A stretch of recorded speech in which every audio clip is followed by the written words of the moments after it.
Salut à tous, c'est Gengar Bark. Alors cette fois on va parler d'un manga de Kotaro Isaka qui s'appelle Le Prince des Ténèbres.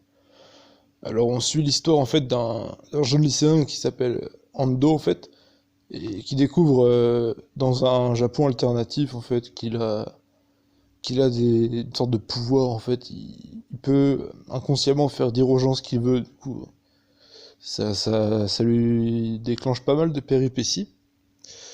Et il se retrouve confronté un peu plus tard à un personnage politique en fait du nom d'Inukai, qui est chef d'une organisation paramilitaire, et à partir de là va se dérouler une intrigue notamment centrée sur les tueurs à gages.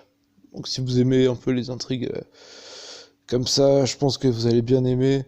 On retrouve des personnages assez atypiques, dont certains possèdent des pouvoirs assez hors du commun.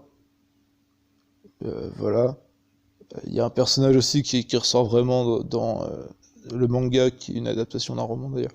C'est le personnage de la cigale. La cigale, c'est vraiment celui qui m'a le plus marqué. D'ailleurs, ils ont fait un spin-off en fait du nom de Walt. Du coup, bah pareil, hein, je vous invite à aller découvrir ça.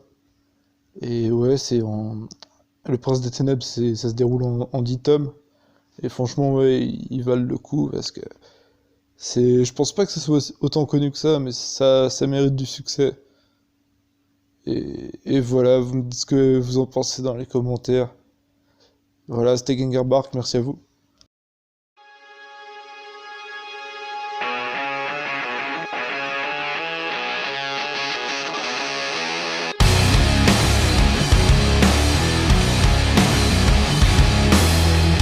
You know you need a fix when you fall down.